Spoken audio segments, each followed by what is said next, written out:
Hi. So this is part 16 of the Anima Mundi series. I'm Michaela Villiers-Kendall. And this is the based on the full moon eclipse that's coming up very shortly on the 28th of October. And this is the entry to the Acate way. So this is Nut on the first slide. And Nut is the sky goddess of ancient Egypt, the primeval sky goddess of creation. So on her head, she has a vulture. I have some notes on this. And this was the symbol of the mother goddess, known as Nekabet, and also as Nut, who in time also became associated with the goose and the swan of the constellation Cygnus, as the source of cosmic life, seemingly flying up the Milky Way. And the Milky Way was actually seen as the meridian of the Cardinal Wheel, cross of the zodiac, but also the Great Wheel. Nut is depicted in an arched position. Goes on to the next one. Oh, just to mention that mankind does not invent myths. The Carl Jung quote, "It experiences them," which is very appropriate, because myths are not the product of humanity. They come synchronistically to humanity, it seems, and that's why they've lasted and been passed down through all these thousands and thousands of years of civilization, because there is an intrinsic truth in them. And that's why Carl Jung used them in his depth psychology. And we do today very much in astrology. He's used the, here, whoever did this beautiful post has used the Native American, indigenous people of America. And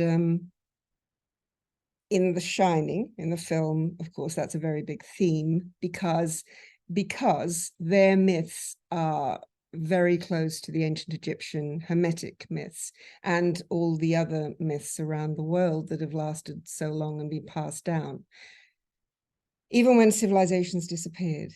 And these myths in indigenous people are close to nature, as we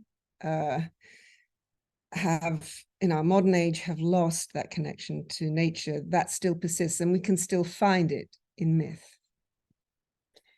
So this is Nut.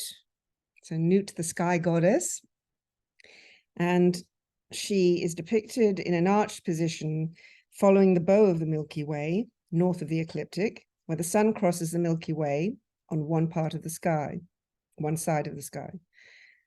On the other side of the sky, her legs form the shape of the dark rift in the Milky Way. Her feet in the area of Scorpio and Sagittarius, the constellations. Her womb and birth canal are marked by the constellation of Cygnus. That's in the form of a cross. So you can see the figure. I'm not sure who that figure is actually. But I think it is Cygnus, but I don't know why they've got a head like that.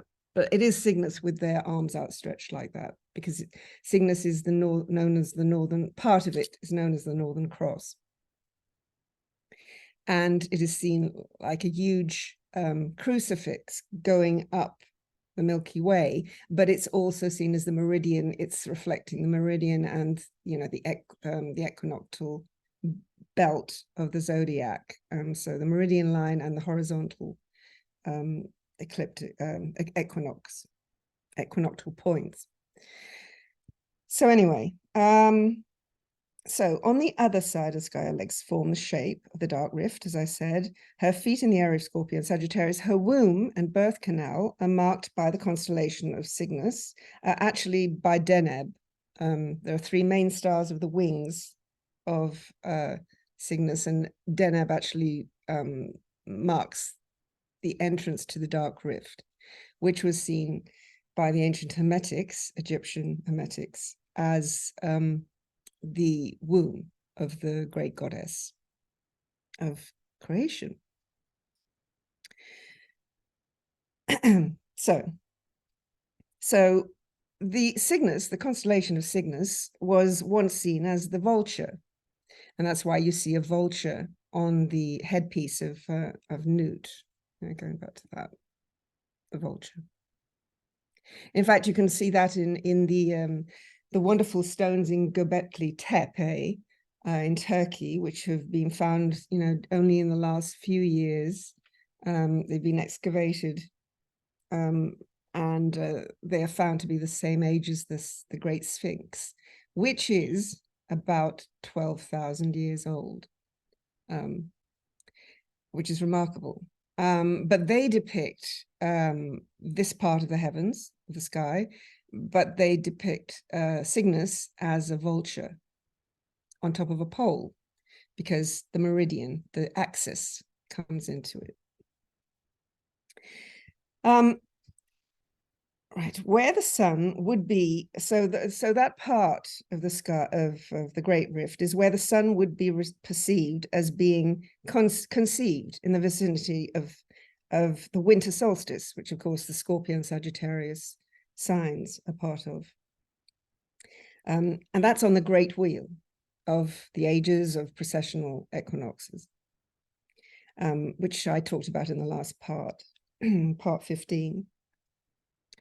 And after its fall, so as the sun marked by Leo or the summer solstice, so wherever Leo is, and I did put up the Great Wheel last time, so I didn't this time, but maybe I should have. I mean, I have another, let's see, I have another wheel there. Let's put that up there. And that is of the Cardinal Wheel course. So that shows the horizontal column of the Jed cast down, because that's the autumn equinox, right? Let's see, use my cursor here. That's the autumn equinox, and that's the vertical column. As it gets there, it gets to the minimum, and then it starts raising. And that's, of course, at the winter solstice, when the sun is at its lowest point. That's when the Jed column, which is the axis, which is the spine, which is the phallus of Osiris, metaphorically, that's when the Jed column raises and the sun starts rising. And this is the Cardinal Wheel, which reflects the Great Wheel, except the Great Wheel is the fixed Grand Cross, not the cardinal Grand Cross. So it has the 4 fixed signs. I've explained that before, but just to explain now, so as not to be totally confusing about it.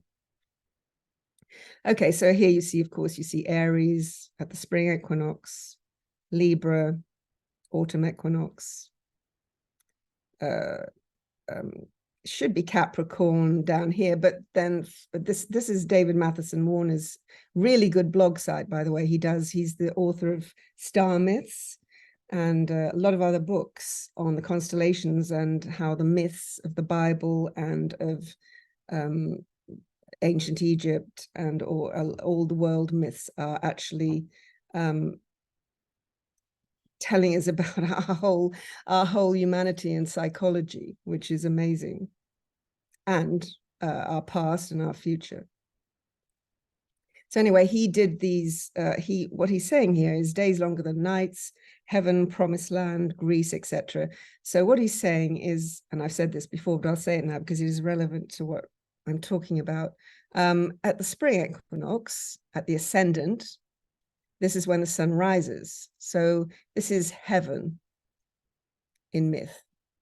When the sun gets down to here at the autumn equinox, at sunset, at the descendant, that is the gate to the underworld, which is, as he says down here, hell, Egypt, Troy, wherever is considered negative, but it's not all negative. But it is the dark. It's the start of the night, of course, because that's when the sun has gone down and the moon then will start to rise. It's more apparent on the Great Wheel because, of course, the Great Wheel goes in the opposite direction. It goes clockwise, whereas the Cardinal Wheel goes anti-clockwise. But they both complement each other. In fact, they should have always been used together. And we're only just really discovering that, because most astrologers, I never used it. I'm only become interested in it with the Age of Aquarius approaching. But then when you delve into all of this, you realize that actually it should have been used in conjunction, because, and they always should, the Cardinal Wheel of the year and the Great Wheel of the Great Year of 26,000 years of precession, they were meant to be used in a complementary way, because you can't fully understand one without the other. They're mirroring each other. And so that's a real revelation. Anyway, so quickly go on. Right. So the Acate Gate, the Acate Moon Gateway, I called it here, because this is the Acate Gateway, but this is the full moon eclipse, the lunar eclipse that we're having in a couple of days, 5 degrees Taurus, and it very much picks up the Great Wheel, as I'll demonstrate further on. And it's because Taurus and Scorpio are right across the meridian, the center line, the spine, the axis of the Great Wheel, because it's the 4 fixed signs, of course, that mark the equinoxes and the solstices, and they, Taurus and Scorpio, mark the solstices. Leo marks the ascendant, Aquarius on the descendant, on the natural Great Wheel, and Taurus is on the winter solstice, the nadir, the IC, on the natural Great Wheel, and up above is Scorpio on the midheaven. Scorpio represents Horus, and Taurus represents Set. So you have the 3 gods representing each part of it. You have Set representing Taurus down here. I haven't got the wheel, but it's down here. Leo be up here. Aquarius here. Leo, by the way, represented by Osiris, and Aquarius represented by Isis, and the moon, sun, moon. Okay, up here you have Scorpio, as I said, Horus, and Taurus, Set, but Set represents aphelion, because it's the Apis bull, as I explained last time, just going over it very quickly. And Scorpio represents perihelion, closest to the sun, furthest from the sun. And you can find out the details of that if you want to go back to part 15. So here we have the Acate Moon Gateway. And so at this point, the Acate Moon Gateway, the Acate Sphinx are marked by 2 Sphinx. One is at one side of the horizon, obviously, and that would have had probably the head of Osiris, a lion's body, and the head of Osiris, and at the marking Leo, most probably. But anyway, we do know that it certainly would have marked where Osiris and Orion rising in the age of Leo, and the other one facing west, the one for the moon and Aquarius and Isis, would have been marked with the head of Isis and the lion's body. And they mark the 2 gateways, which the gateways are the equinoxes of the Great Wheel. And of course, in the Cardinal Wheel, they mark the gateways of the seasons, spring, autumn, and the peak of the season, summer, and the nadir, the darkest part of the season is the lowest part, I should say, it's the winter solstice. So that's the same thing reflected on the Great Wheel as it is on the Cardinal Wheel. And that's why they should be used together, because you miss lots of things now, I'm realizing, unless you do work both together. Okay. No, actually, I haven't finished that. So the Acate Sphinx is the higher dimensional gateway, the 2 halves of which are located at each end of the horizon, east and west. The Eastern Sphinx as I just said, with the head of Osiris, most probably, and the western with the head of Isis, sun and moon, male and female. And so they represent the opposites. But the middle point is of the gateway. The midpoint is where the Ru is. So that's the sacred part of it, the balance point, really, where higher dimensions are accessed. It's the hypnagogic state that is reached in the trance, in the shamanic ceremonies in the trance, where the inner sun is located. So the inner sun would be down here, because that's the solar eclipse. And up here, in this case, you have the lunar eclipse, which is what we have now, of course. So, okay. So to commence this night journey, okay, because obviously the Acate is the sunrise journey, the Acate on the eastern side, sunrise journey up to here, then the summer solstice, then the descent. And this, by the way, the pyramid, the Great Pyramid, also represents the head of the person, so the head of the human being. They had layers and layers and layers of meaning, but all of them were meant to be connected, and so that the meaning then would be perceived out of it. So at the Western Gate is the night journey beginning. So obviously the sun has descended, summer solstice, and then it gets to the Acate, the Western Acate, which is the gate of Aquarius, where we are now. Where we are now. And where we are now, in fact, is the end of the Age of Pisces, as everybody probably knows. We're in the last degrees of Pisces, which is, let's not confuse things, but they're actually the first degrees of Pisces, but they're the last degrees of Pisces because it's gone clockwise. But anyway, let's not go there because we'll confuse it even more. But we are at the last degrees of Pisces anyway. And so we're at the point where we're going to be going through the Acate. Now, the Acate, what's coming in is a higher consciousness, the lunar consciousness.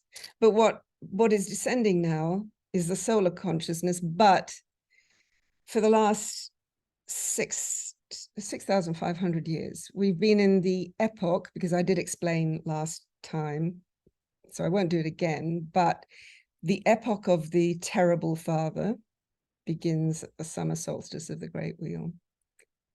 After the Great Father has lasted from Leo to the end of Gemini, then at Taurus, here on the natural Great Wheel, that is when Taurus, the age, is actually ascending here. So the age of Taurus rises, and so Leo gets to here, and that represents the sun at its peak, and then it's going to descend. And I went into detail, so I'm not going to do that again. So it's at its peak, it reaches, it's descending, and that's why it turns into the terrible father. They actually, and so it's losing its power. And I'll go into there's some other reasons why it's actually called the Great Father, this golden age from Leo to the end of Gemini, and the terrible father. And then here you get the epoch of the Great Mother beginning. So Isis is rising, the moon is rising, the lunar consciousness, so the feminine consciousness is rising, even as the solar consciousness is descending. But because it's the epoch of the terrible father, it has been a descending consciousness for all these 6,500 years. And so now with the lunar consciousness rising, that is coming into opposition with the negative solar consciousness. And so it's the negative patriarchy that is now fighting for existence, because it feels it's demise. It's very strange. I just now, before I came on here, they were showing on Sky, they were showing no, not Sky, Film 4, The Remains of the Day, which is a film that with Anthony Hopkins. It's old, and Emma Thompson, but it's a great film. But it dealt with the just before the start of the Second World War. Synchronistically, they might have put it on purpose, but just before I came on here, the remains of the day is when the sun is going down. So it is actually going into the twilight zone, you could say, dusk. And that is the point that we're at, because that's what you get at the Acate, you get twilight. But that means the sun is fading, the moon is coming in, it's rising. And now it's very important to go with the lunar consciousness.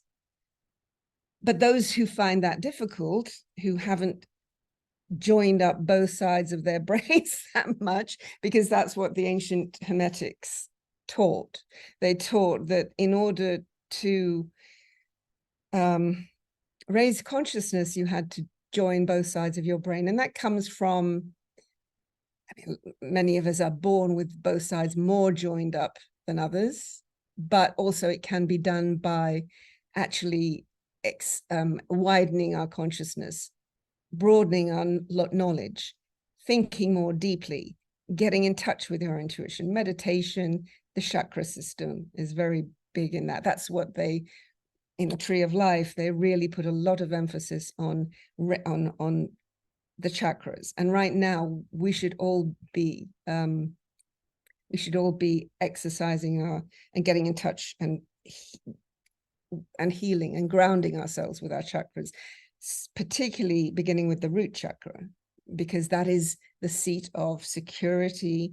It's the earth, it's Gaia, and that's at the base of our spine. And at the moment, in fact, just the other day when I was listening to all this news about the terrible things happening in Israel and Palestine, I woke up shaking, and I could feel shaking at the base of my spine, and I realized it was my root chakra, and I had to do some meditation on it. And so that's what we have to do. But then when you do it, you connect, and it will see you through. It will inform you. It will guide you through this time of transition, because that's what it is. It's a huge transition. So anyway, so this is where the Alpha and Omega meet. Now, why particularly that is because it's the end of a cycle of a particular cycle. This is Apis, and it's called Apophis too, I think, in ancient Greece, and Typhon, and it's the great serpent. So you can see it's got 4 coils. So the 4 coils represent the 4 worlds, but they also represent the 28,000 years of each component of the 112,000 year cycle, the apsidal cycle, which I talked about last time.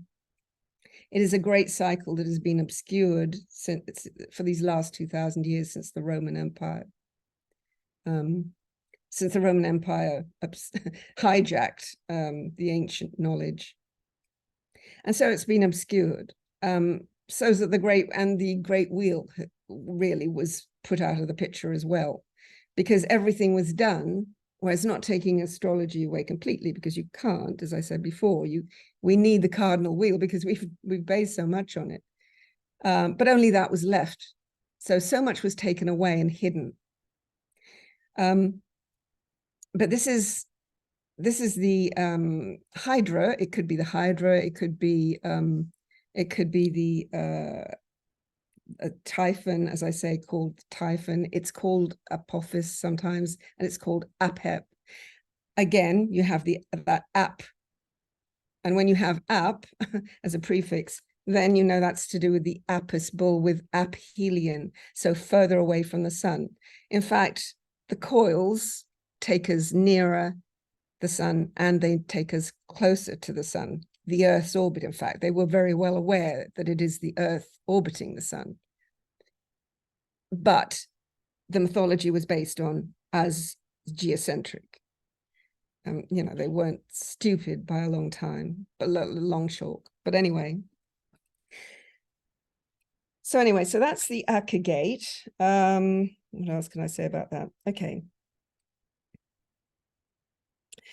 At the first light of dawn and at twilight, before the rise and fall of the sun and moon at the new age, so that it is the rise of the moon at the new age of Aquarius when we get to that. And this is we are now in these years entering the liminal in-between time, what is called the Bardo period, which actually lasts about 350 years or so.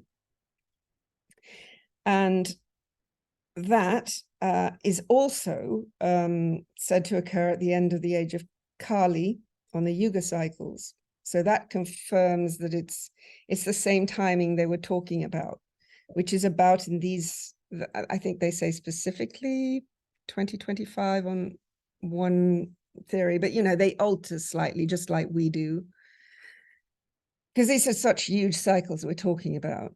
So it's very hard to be specific, but they do actually name 2025, but it really does feel like this lunar eclipse is taking us into that period. And so that's why we're seeing this rise of the negative solar unconscious, really. It's very unconscious, and it's sort of battling for supremacy. But at the same time, the lunar consciousness is coming up. And so we're at that point where there is sort of a balance happening. And we've just seen that in the solar eclipse in Libra, the balance. So, so this period is set to occur, to last for about 350 years before the end of the Age of Pisces and the start of the Age of Aquarius. So it seems like a long time for twilight. And the twilight, as I say, is when the lunar consciousness comes up. You know, we will think, oh, that's terrible, the sun is going down. But remember, this is the negative patriarchal sun, so it's not all a bad thing. And it means that they are not going to rise, whatever they do here. It's not going to be rising. We are now becoming conscious of how little we've changed in thousands of years. Except we have now the technology to see the terrible things we do and that are done, and we do, because we're all, you know, it's everyone's shadow, every nation's shadow. We just don't recognize that. We're still on the we and them motivation, but then that's all set to change in this period.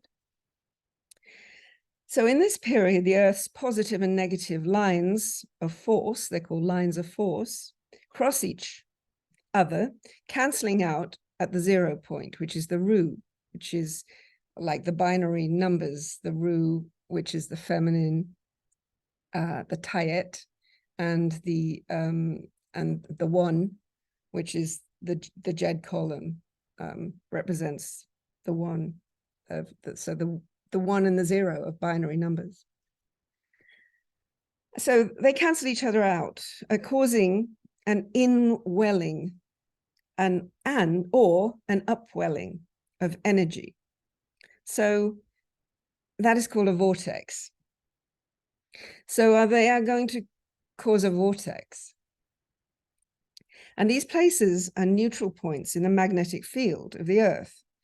And they could be likened to the chakras in the body I was just talking about. So that's why it's so important to tune our chakras in with what is happening in the Earth, on the Earth, as we climb higher with this vortex. These places are neutral points in the magnetic field, as I said.